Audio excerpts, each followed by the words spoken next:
Fahd भाई, आज हमने आपको ज़बरदस्ती स्पॉटलाइट में रखा है आपसे कुछ खास बातें पूछने के लिए, क्योंकि पूरे जो है हमारे ग्रुप में आप मशहूर हैं कि आप अंदर की खबरें जो है बता देते लोगों को अच्छी नीयत से। उसमें जो है अब आप मुझे बात बताएं जी, हजरे अस्वद की हकीकत क्या है जी? ये इतनी खूबसूरत बात कासिम भाई ने कही यार, मतलब वो चीजें ऐसे आपस में मैच करती हैं। कासिम भाई ने क्या फरमाया? उन्होंने फरमाया कि मैं पौधे की तरह उगता हूँ और हर बंदा पौधे की तरह निकलता है। जो नेक परहेजगार होता है उसका लिबास होता है, और जिसका जो गुनाहगार होता है वो बहुत ज्यादा जंजीरों में जकड़ा हुआ अजाब की कैफियत में होता है। आप देखें कि जो उन्होंने जो है अल्लाह सुब्हान ताला का जो साया होगा अपने नेक बंदों के लिए, उसके बारे में जो उन्होंने मंजर पेश किया वो हदीस की पूरी तफसील है। कासिम भाई फरमाते थे पुक्कर निकले ना तो हर बंदा प्रोग्राम हुआ हुआ। उन्होंने क्या वर्ड इस्तेमाल किया? प्रोग्राम हुआ है। प्रोग्राम हुआ हुआ है कि उसको कौन जाकर कहाँ पे खड़ा होना है, वो उसको वो कुछ भी नहीं कर सकता और जाके उसने वहीं खड़ा होना है। ये प्रोग्राम हुआ हुआ, उन्होंने ये वर्ड इस्तेमाल किया। ये बहुत खुफिया ख्वाब है। और कासिम भाई के अगर मजीद खुफिया ख्वाब किसी को पता चल गया, आप लोग सर पकड़ के बैठ जाओगे। और जिन्होंने नेगेटिव कमेंट पास किया, मैं तो उनसे यही कहूंगा वीडियो बनाकर भी माजरत करो, अल्लाह सुब्हानहू व तआला से भी बहुत ज्यादा तौबा इस्तग़फ़ार करो। मामलात बहुत सख्त है, मामलात बहुत सख्त है, मजाक नहीं कर रहे हैं यहाँ बैठ के। कासिम भाई ने एक और ख्वाब बताया था, जन्नत का दरवाजा। अस्सलामु अलैकुम व रहमतुल्लाहि व बरकातुहू, नहमदुहु व नसल्ली अला रसूलिहिल करीम। अल्हम्दुलिल्लाह, आज हम स्टूडियो में हाजिर हैं। मेरा नाम सईद इरफान अहमद है और मेरे साथ बहुत ही स्पेशल गेस्ट हैं फ़हद खान। क्या हाल है फ़हद? अस्सलामु अलैकुम व रहमतुल्लाहि व बरकातुहू। अल्हम्दुलिल्लाहि रब्बिल आलमीन। आपकी तबीयत कैसी है? अल्हम्दुलिल्लाह। फ़हद भाई, आज हमने आपको ज़बरदस्ती स्पॉटलाइट में रखा है आपसे कुछ खास बातें पूछने के लिए, क्योंकि पूरे जो है हमारे ग्रुप में आप मशहूर हैं कि आप अंदर की खबरें जो है बता देते हैं लोगों को अच्छी नीयत से, लेकिन आप जो है बता देते हैं। तो कासिम भाई के कुछ हमें आप खुफिया ख्वाबों के बारे में बताएं और हमारे नाज़रीन को बताएं, जिससे जो है पहली चीज़ कि कुछ ऐसे हमारे साथी हैं जो ख्वाबों पर तो यकीन करते हैं लेकिन उससे बढ़कर इस बात पर यकीन नहीं करते हैं कि कासिम भाई इमामुल मेहदी। तो ख्वाबों से कैसे जाहिर होता है कि कासिम भाई इमामुल मेहदी है? दूसरी बात, उनके जो खुफिया ख्वाब है जो इस तरफ इशारा करते हैं कि यार ये बात तो सिर्फ इमामुल मेहदी को पता हो सकती है। तो फ़हद, फिर अब आप बताएं कासिम भाई के कुछ खुफिया ख्वाब। बिस्मिल्लाहिर्रहमानिर्रहीम। जज़ाकल्लाह फंबी। देखें, ख्वाब लीक करने की बात नहीं होती है। मैं ये इसको ज़रूरी समझता हूँ कि ख्वाब जो है उम्मत तक पहुँचने चाहिए। और कई दफ़ा ऐसा हुआ कि कासिम भाई इजाज़त नहीं देते हैं, लेकिन हमें अल्लाह पाक ने जो समझने की तौफीक दी है, हमें ख्वाबों में इशारतन बताया गया है, तो हमारी कोशिश होती है कि उम्मत जो है वो खैर ख्वाही की तरफ जाए और हक़ को पहचानने वाली बन जाए। अब लोग ये पूछते हैं ऐसी क्या वजह, आप लोग मोहम्मद कासिम बिन अब्दुल करीम साहब को इमामुल महदी कहते हैं। तो मोहम्मद कासिम बिन अब्दुल करीम साहब ने जब शुरू में अपने ये ख्वाब शेयर कर दिए थे, बाद में उन्होंने प्राइवेट कर दिया। वो उन्हें जाहिर है इतनी नॉलेज नहीं थी हदीसों की कि मेरे ख्वाब इमामुल महदी की तरफ जा रहे हैं। तो जब भी लोगों को पता चल गई, फिर उनके तवस्सुल से अल्लाह पाक ने हमारे तक बातें पहुंचा दी। तो कुछ ख्वाब ऐसे हैं जैसे बहुत सारे लोग, और ये कोई खिलाफ शरिया ख्वाब नहीं है, ये ऐसे ख्वाब है कि राज की बातें हैं जो अल्लाह पाक ने मोहम्मद कासिम बिन अब्दुल करीम साहब को बता दी। और मुझे तो ऐसा लगता है कि वजह इसलिए बताने के लिए कि लोग पहचान जाएं कि सैयद मोहम्मद कासिम बिन अब्दुल करीम साहब कौन है जी। बिलफर्ज पहला एक ख्वाब मैं इनका शेयर कर दूं कि अस्हाब कहफ की तादाद कुरान में क्या आता है। अगर आप सूरह कहफ का तर्जुमा पढ़ें या सुने, मफहूमन बता रहा हूँ कि अल्लाह सुब्हानहू व तआला और कुछ लोगों के सिवा किसी को नहीं मालूम। तो मेरा ये सवाल है, मोहम्मद कासिम बिन अब्दुल करीम साहब को कैसे मालूम है? अब लोग बोलेंगे यार झूठ भी तो बोल सकते हैं, ये भी हो सकता है, लेकिन एक बंदा ने अगर ये बात बोली है ना तो इस बात में वजन है। अच्छा, मैं आपको एक बात बताऊं कि दो गुरोह का जिक्र जो है सूरह कहफ में भी, और उमूमी तौर पर आप लोगों से पूछें उनका ज़हन इस तरफ जाता ही नहीं। बिल्कुल सही, उनका ज़हन इसी तरफ जाता था कि एक ही ग्रुप, चंद लोग थे, एक ही ग्रुप था। और कासिम भाई, ये जो दो ग्रुप्स की बात हो रही है, तो ये बात जो है जब कासिम भाई ने बोली, बहुत लोगों का ज़हन उस तरफ गया। बेशक। तो पहले आप उसको इतना फोकस से नहीं देखते थे, नहीं सुनते थे जी। अब कासिम भाई यही फरमाते हैं कि वो दो ग्रोह थे और एक ग्रोह में, अब वो इस क्वांटिटी में कंफ्यूज होते हैं। थे तो वो टोटल 11 की तादाद थी और उनका एक कुत्ता था साथ में, लेकिन वो अब इसमें थोड़ा सा कंफ्यूज है। ये शायद अल्लाह वाला, मुझे ऐसा लगता है शायद वो जानबूझ कर छुपाते हों कि एक्चुअल तादाद ना पता चल जाए, या प्रॉपर मैं उस तरफ मंजर आम पे ना आ जाऊँ। मुझे पर्सनली ऐसा लगता है, मेरा गलती का इम्कान है, ये मेरी अपनी सोच है। तो कासिम भाई फरमाते हैं कि या तो वो 7 और 4 का आदत था, एक ग्रुप में 7 लोग थे, दूसरे ग्रुप में 4, या वो 5 और 6 का आदत था। अब कहने का मकसद ये है, और कासिम भाई को ख्वाब में दिखाया गया, कासिम उनसे बात भी करते हैं, पुराने जमाने के जो लिबास उन्होंने पहने होते हैं लंबे लंबे उस तरह के, बड़ा अच्छा कासिम एक्सप्लेन करता है। फिर आप ये देखें इरफान भाई कि दाबतुल अर्ज किस तरह दिखता है। आखिरी जमाने में एक जानवर आएगा, जमीन फटे की जानवर निकलेगा, वो लोगों से बात करेगा। तो कासिम भाई उसको इतना अच्छा एक्सप्लेन करते हैं कि ऑफ वाइट रंग का उसका चमड़ा है, उस पर बड़े बड़े बाल हैं, जैसे याक आपने देखा होगा बर्फानी इलाकों में जो होता है, बड़े बड़े बाल होता है, और बकरी की तरह की उसकी शक्ल है, 2 टांगों पर खड़ा हुआ है और छोटी छोटी सींगें, वो बात करता है लोगों से। ये बहुत खुफिया बात है। अब कासिम भाई की एक और बात मैंने सुनी तो अल्लाह की रहमत से मेरा दिल में इतना एक इत्मीनान अल्लाह ने डाला। कासिम भाई ने फरमाया जब अल्लाह सुब्हानहू व तआला बात करता है तो कोई ब्रेक नहीं आता बीच में, और ये बात बिल्कुल सॉलिड है। और ना सांस लेने का वो महसूस होता है, ब्रेक आना, हम बात करते हैं ना तो ब्रेक इसलिए आता है कि हम सांस ले रहे हैं। अल्लाह को सांस लेने की क्या जरूरत है, वो तो बादशाहों का बादशाह है। ये कितनी सॉलिड दलील है इनकी कि इनके ख्वाब बेशक अल्लाह रब्बुल इज्जत की तरफ से। और आप ये देखें कि उनको महसूस किधर होता है कि आवाज किधर आ रही है, उनके बिल्कुल दिमाग के सेंटर में वो फील यहाँ पे बात है कि जो शहरक भी उन्होंने कुछ पावर बताया और दिमाग के सेंटर में बताया, शहरक असल में एक्सटेंड होकर दिमाग के बीच में ही जाता है। अल्लाह सुभान ये मेडिकल साइंस है कि बीच में जाती है। ठीक है, तो आप देखें कैसे उन्होंने एक्यूरेटली बताया कि वो शख्स जिसका खुद इतना मुताला नहीं है, ख्वाब उसका जरिया एजुकेशन, ये होती तो है सोचने की बात है। अल्लाह पाक की तरफ से एक सॉलिड दलील होती है। अच्छा आप ये देखिए, अच्छा कुछ लोग होते हैं वो कहते हैं यार ये तो दुनियादार आदमी, इसको नॉलेज ही नहीं है दीन की। जब उन्होंने देख लिया इतने सॉलिड ख्वाब आ रहा है, इतनी जबरदस्त बातें कर रही है, फिर कहते हैं ऐसे 40 साल की उम्र तक इकट्ठा किए होंगे हदीसें और सोचा होगा, फिर अपने आप को मादी के मनसब पर लाने की कोशिश की। क्या बातें करते हैं। किसी इंसान में भी ये हो ही नहीं सकता कि बगैर गलती के ऐसी चीजें बयान करे, सिवाय अल्लाह सुब्हानहू तआला की तरफ से। बेशक 40 साल का इंसान 4000 साल भी लग जाए तब भी फ्यूचर को प्रेडिक्ट नहीं कर सकता। कासिम भाई का ख्वाब है यार। अल्लाह सुब्हानहू व तआला ने फरमाया कासिम पूरा ये इंसान, जिन्नात, चरिंद परिंद, मफहूमन बता रहा हूं कि तमाम मखलूकात मिल भी जाए ना तो कुरान की एक आयत नहीं बना सकता। इसी तरह ये इंसान, जन्नात, चरिंद परिंद सब तमाम मखलूकात मिल भी जाए तो आपका ख्वाब नहीं बना सकते। ये अल्लाह रब्बुल इज्जत की तरफ, अल्लाह रब्बुल इज्जत की तरफ से। सुभान अल्लाह। उसमें जो है अब आप मुझे एक बात बताइए, जी हजर अस्वद की हकीकत क्या है। जी वो ये इतनी खूबसूरत बात कासिम भाई ने कही यार। मतलब हजर अस्वद, कासिम भाई कहता है, ये भी कासिम भाई शायद फरमाया था कि जब मैं पहली दफा उम्रा करने गया तो मैंने उस वक्त जो हजर अस्वद के पत्थर देखे ना, तो मुझे उस वक्त रियलाइज हुआ ये तो वो पत्थर है जो मैंने अल्लाह का अर्श देखा है, ये उसके पीसेज हैं। सुभान अल्लाह।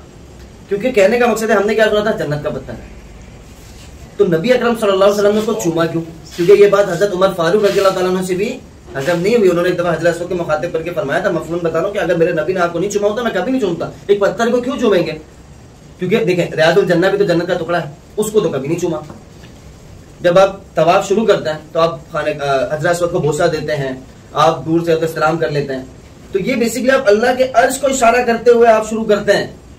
यार मैं बहुत गहरी बात, झूम जाता है आदमी यार, इतना अल्लाह ने बेहतरीन।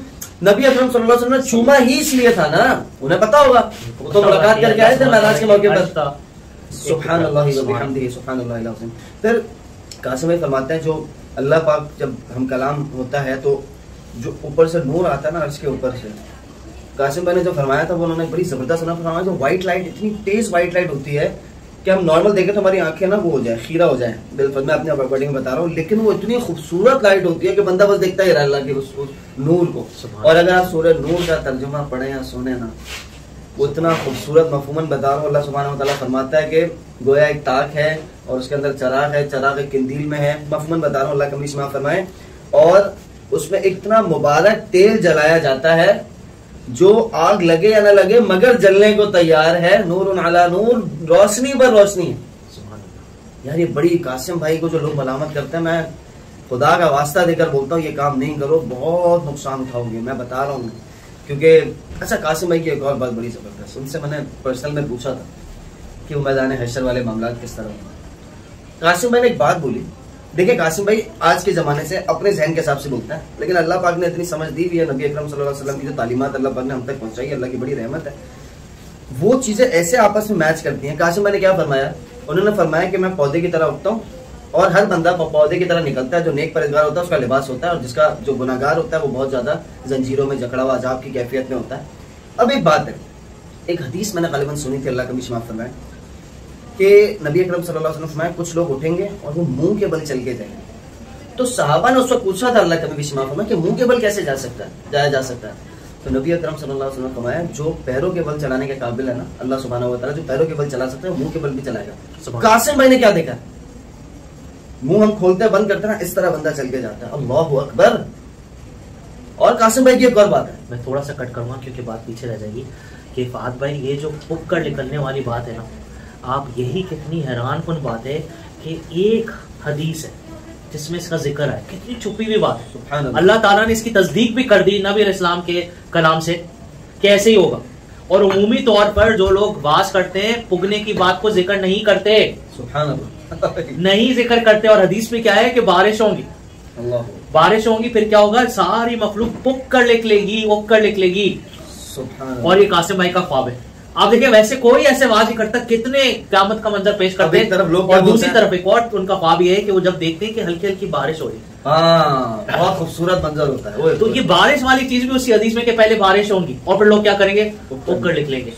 और आप देखिए कि हदीस में छुपी हुई बातें इंसान पढ़े भी तो उसको जो है आगे चला जाता है, क्योंकि लोग इसको बयान नहीं करते, लेकिन हदीस में मैं चाहूंगा आप व्यूअर्स के लिए वो हदीस का नंबर भी रखें सामने, ठीक है। तो आप ये देखें कितनी जबरदस्त बात। एक और बात कासिम भाई ने देखिए, उन्होंने अपने समझ के हिसाब से बोली ना, मैं जो बात कह रहा था, हमें अल्लाह पाक ने तौफीक दी कि नबी अकरम सल्लल्लाहु अलैहि वसल्लम की तालीमात जो उलमा कराम के जरिए जो बयानात हमने अल्लाह ने सुनने की तौफीक दी है।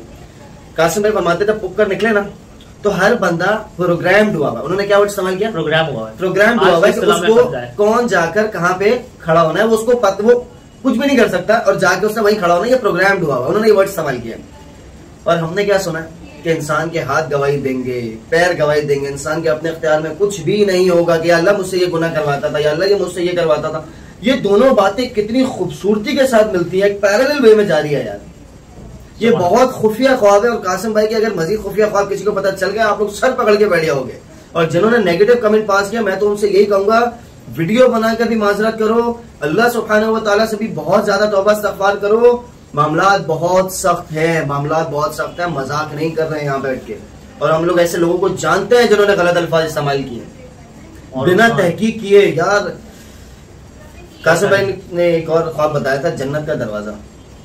गालिबन मुझे याद पड़ता है शायद सिल्वर कलर बताया था। और कासिम भाई कहते हैं उसके कुछ 40,000 ताले होते हैं, कुछ अल्लाह कमीश माफ करना। वो भी ऐसा होता है कि बज़ाहिर आप जाओगे तो लगेगा नहीं लॉक्स हैं, जब आप खड़े हो जाओगे तो वो लॉक फिर जब खुलना शुरू हो जाता है फिर आपको चलता है तो लॉक है, वैसे वो डिजाइन बना हुआ है। कासिम भाई फरमाते बाहर फरिश्ते वगैरह भी तैनात है, अल्लाह कमीश माफ फरमाए। और जब तक, अच्छा कासिम भाई कहते हैं जब मैं दरवाजे के आगे खड़ा होता हूँ ना, तो वो जब लॉक खुलना शुरू हो जाता है तो जब तक पहला ताले का कोड नहीं खुलेगा ना, और हर एक का अलग अलग कोड है, जितने 40,000 ताले अल्लाह कमीश माफ फरमाए, जब तक पहले ताले का कोड नहीं खुलेगा अगला ताला नहीं खुलेगा। तो कासिम भाई यही फरमाते हैं कि जब मैं देखता हूँ मैं ये सोचता हूँ कि यार अगर कोई जहन्नुम से भागकर आ भी जाओ जन्नत में जा ही नहीं सकता। इतने तो मुश्किल ताले हैं, इतने मुश्किल कोड है, ये कौन खोलेगा बैठ के? नहीं खोल सकते। और एक खुलेगा तो अगला खुलेगा, सीरीज में सब खुलते जाएंगे, नहीं तो वो खुल भी नहीं सकते। उसके बाद आप देखें कि जो उन्होंने जो है अल्लाह सुब्हानहू ताला का जो साया होगा अपने नेक बंदों के लिए, उसके बारे में जो उन्होंने मंजर पेश किया वो हदीस की पूरी एक तफसील है कि इतना करीब सूरज बड़ा हुआ और यहाँ अल्लाह सुब्हानहू ताला का अर्श है, और अर्श की वजह से जो है साया जो है ईमान वालों पर पीछे तक जा रहा है, लंबा साया जा रहा है। और उस तरफ कुफार खड़े, और कुफार और गुनाहगार जो वहां पर खड़े उन पर क्या हो रहा है, वो सूरज जो इतना करीब पहुंचा। वो कासिम में बड़ा अच्छा एक्सप्लेन करते हैं, मैंने उनकी प्लेसमेंट पूछी। कासिम में कहते हैं सीधा जाओ तो राइट साइड पे अल्लाह का अर्श है, लेफ्ट साइड पे कुछ कुफार खड़े हैं, अल्लाह कम भी माफ मैं अपनी वर्डिंग में बता रहा हूँ। और राइट साइड से गालिबन जन्नत का दरवाजा निकलता है, लेफ्ट साइड से जहन्नुम का दरवाजा निकलता है, बीच में एक चौड़ी दीवार है, जन्नत और जहन्नुम के बीच में एक व्हाइट कलर की चौड़ी दीवार है। सुभान अल्लाह। और कुछ लोग हैं तो दीवार के ऊपर बैठे हैं। मैंने पूछा ये कौन लोग हैं, तो कहते हैं ये वो लोग हैं जिनका हिसाब किताब में नेकियां और वो शायद वो उन्होंने मफहूम उन्होंने अंदाजन बताया था। सूरह नंबर 8 अल्लाह सूरतुल आराफ, अल्लाह इसमें इन्हीं का जिक्र है कुरान में, उन लोगों का जिनकी नेकियां और बदी क्या बराबर। कुछ उलमा फुका ये फरमाते हैं जो कुफार के कम उम्र बच्चे, गैर बालिग बच्चे, उनका इंतकाल होगा तो वो भी वहाँ आ जाएंगे। सुभान अल्लाह। तो आप देखिए कासिम भाई के जो ख्वाब है कितना हमारे दीन के मुताबिक है, एक बात भी शरीयत से बाहर नहीं है। मैं तो हैरान इस चीज पढ़ता हूँ, लोग कहते हैं कि शरीयत नहीं आ सकती हुज्जत इससे। भाई नई शरीयत कौन लेकर आ रहा है, शरीयत मुकम्मल है। लेकिन ये तो आपके लिए तफसीलात आ रही हैं कि भाई ये ऐसे ऐसे आप देखें बिल्कुल उसी के मुताबिक रखता है। मैंने पहले भी आपको बताया कि हदीस की कितनी बारीकी है उसमें, कोई भी उसको वैसे बयान नहीं करता कि ऐसे मंजर पेश होगा। इसी तरीके से जो चेन में लोग होंगे तो ये भी तो जो है हदीस मुबारक से हमें पता चलता है, बिल्कुल वैसे जैसे वो बता रहे वैसे हदीस में लिखा। बहुत सख्त मामला जो अजाब की कैफियत कासिम मैंने बताई थी वो बहुत सख्त बहुत सख्त बहुत सख्त बहुत सख्त। तो इसमें जो है हम सबको सोचना चाहिए कि भाई इतनी तफसीलात वो बता रहे हैं इतनी एक्यूरेसी से, तो कैसे हो सकता है। पूरी बात तो बताने की इजाजत नहीं है, लेकिन मैं चले आपको इतना इशारतन बता देता हूँ कि जो अल्लाह के अर्श के साए के नीचे से लोग होंगे उनके लिए बाकायदा इंतजाम होता है खाने पीने का और सेवैयां गालिबन। मैं आपको अजीब बात बताऊं कि ये तक हदीस में ये तक बताया गया है कि पहला खाना उनका क्या होगा, अल्लाह मछली के लिवर का हदीस में। सुभान अल्लाह। तो इसमें क्या है कि जो वो बताते ना ख्वाब का मंजर के दस्तरखान बेचते हुए देखते हैं और खाना लगना शुरू हो जाता है, वो सारी चीजें हदीस मुबारका में भी बताई नहीं। अब बिल्कुल लोग ये कहेंगे कि भाई ये तो फिर हदीसें पढ़ के इन्होंने बना ली है, फिर हाँ क्या आप जवाब है? देखें कि जो भाई अगर हदीसें पढ़कर बनाते हैं तो इतनी जो छुपी हुई चीजें बारीकियां वो कौन बना सकता था। दूसरी चीज ये उनकी एक्सप्लेनेशन है हाँ। जो समझ में आती है बात। और वो उनकी अपनी मतलब अपनी आज के जमाने के हिसाब से, जैसे हमने बोला प्रोग्राम्ड होते हैं, वो कासिम भाई के अल्फाज थे, लेकिन हदीस में मिलते जुलते अल्फाज है। तो ये जैसे उन्होंने बात एक और तजबीह देकर फरमाया कि जो भाई बिल्ली जब वापस आती है शाम को तो उसके बच्चे उसकी तरफ भागते हुए जाते हैं, अल्लाह हो, सही बात। उसके बच्चे उसकी तरफ भागते हुए जाते हैं। तो तजबीह देकर उन्होंने समझाया ना, मिसाल देकर। इसी तरीके से आप ये देखें कि जो आप पूछ रहे थे सवाल, भाई हमें तो पता है कि अल्लाह सुब्हानहू तआला को ना नींद आती है, ना ऊँग आती है, ना तकते हैं, तो ये सारी चीजें हमें अल्लाह सुब्हानहू तआला की पता है, लेकिन आज तक किसी ने इस अंदाज में ये नहीं बताया कि ख्वाब में उन्होंने ऐसे देखा है। तो जब उन्होंने बताया तो जिसको मानना है, अल्लाह सुब्हानहू तआला ने हर किसी के लिए खोल कर रखा है, जिसको मानना है वो कहता है ये तो मेरे ज़हन में ये ख्वाब आज तक पहुंचने के बाद आपके ऊपर हुज्जत और ज्यादा हो जाती है कि अब और ज्यादा डिटेल ख्वाब आप तक पहुंच गए हैं, लिहाजा आपको चाहिए कि अल्लाह सुब्हानहू व तआला से बहुत ज्यादा दुआ करें। बस एक आखिरी बात करता हूँ, फिर इस पर वाइंड अप करते हैं। मैंने कासिम भाई से पूछा कि हौज़े कौसर देखा है आपने? कासिम मैंने कहा हाँ मैंने नहरें देखी हैं। मैंने क्या पूछा? हौज़े कौसर। मुझे लगता था कोई एक पॉइंट होगा जहाँ से नबी अकरम सल्लल्लाहु अलैहि वसल्लम के हाथों से दस्ते मुबारक से लोग पानी पिए। कासिम मैंने क्या बताया? मैंने नहरें देखी हैं इस तरह करके, कि मैंने देखा है नहरें देखी है। हो सकता है कोई नहर होगी और इसके साए के नीचे बहती भी जा रही होगी, जिस तरह भी होगा, लेकिन और बस अलिफ लाम मीम रा जो हुरूफ मुक़त्तआत का तर्जुमा कासिम भाई बताते हैं, जिनको अल्लाह सुब्हानहू व तआला ने ख्वाब में फरमाया। अलिफ लाम मीम का है अलिफ से अल्लाह, लाम से ला शरीक अल्लाह, मीम से मोहम्मद। अलिफ लाम मीम रा का है अलिफ से अल्लाह, लाम से ला शरीक अल्लाह, मीम से मोहम्मद, रा से रहमान। ये आज से पहले हमें तो किसी ने आलिम ने तो नहीं बताई। वही तर्जुमा आप ऐसे ही करते हैं। ये बहुत बड़े राज थे अल्लाह और नबी अकरम सल्लल्लाहु अलैहि वसल्लम के बीच में अल्लाह के माफ फरमाए, जो मोहम्मद कासिम अब्दुल करीम साहब को अल्लाह ने बता दिया। अब भी अगर कोई नहीं मानेगा, देखिए करना कुछ भी नहीं है, मैं सही बताऊं, कुछ भी ना करो। अब भी हम कहेंगे हमारी बातों पे अमल ना सुनो ना करो। अल्लाह सुब्हानहू व तआला से हक मांग लो, या अल्लाह आपको पता है हक क्या है, हमें हक वालों के साथ जोड़ दे, और या अल्लाह पाक हमारी जो कमी कोताहियां रह गई और हमें तमाम हर किस्म के शिर्क और इस्तेहसाम से बचने की तौफीक दे। और कोशिश करें पहले शिर्क और इस्तेहसाम से बचें और फिर अल्लाह सुब्हानहू व तआला से दुआ मांगे। जितने भी मुजस्मे स्टैचूज का एक दफा आपको बता दिया गया, हार्ड कॉपी फोटोग्राफ, इन सब चीज को तोड़ दें, जला दें, फिर अल्लाह सुब्हानहू व तआला से मांगे। इंशाअल्लाह अल अजीज अल्लाह सुब्हानहू व तआला की मदद रहमत आएगी। वैसे एक और बात मैं ऐड करूंगा कि जिसको यकीन नहीं आता ना, भाई कोई भी ऐसा पेश नहीं करता। हम ये कहते हैं कि इस मामले में जो भी कसदन झूठ बोलती उस पर अल्लाह ताला की लानत, बेशक बेशक बेशक, उस पर अल्लाह ताला की लानत। लानत। तो ये बात और ज्यादा आप पर दलील, अगर आप समझते हैं कि बगैर तहकीक के आप इस नतीजे पर पहुंच गए तो आप भी इसमें शामिल हो जाएं, आप भी बोलें झूठों पर अल्लाह की लानत हो। लेकिन आप पर इतना तो हक बनता है जब आपके सामने कोई चीज पेश की जाए कि आप उसकी तहकीक करें। अगर आप तहकीक नहीं कर रहे तो फिर कुछ ना कुछ तो मसला है, क्योंकि देखिए वक्त जाता रहेगा, उनके ख्वाब सच्चे होते जा रहे हैं। आप हक को तस्लीम करना नहीं चाह रहे, हाँ। सीधी बात है, जिद करना। और वक्त आ जाएगा फिर यही जिद छोड़नी पड़ेगी, क्योंकि अल्लाह पाक बहुत इस वक्त जो है ना हमसे नाराज है। ये बात हमें बहुत वाज़ेह तौर पर पता है और अल्लाह का अज़ाब बिल्कुल हमारे सरों पर आकर खड़ा हुआ है। तो अल्लाह पाक हिफाजत फरमाए, फरमाए दुआ फरमाए। बस अल्लाह सुब्हानहू तआला हमें हक को हक ही दिखाए, उसकी इत्तिबा करने की तौफीक अता फरमाए, और बातिल को बातिल दिखाए और इससे इज्तिनाब करने की तौफीक अता फरमाए। और अल्लाह सुब्हानहू तआला ने जो जो नेमतें और जो जो मुकाम कासिम भाई के ख्वाब में दिखाए, हमें भी उनमें शरीक आमीन आमीन। और जो जो चीज़ें उन्होंने बताई हैं, कुफार का हाल होगा, मुनाफिक का हाल होगा, लान तान करने वालों का हाल होगा, उससे हमें भी अल्लाह सुब्हानहू तआला बचाए और हमें मुकम्मल हक दिखाए, उसकी इत्तिबा करने की तौफीक अता फरमाए। व आखिर दावाना अल्हम्दुलिल्लाहि रब्बिल आलमीन।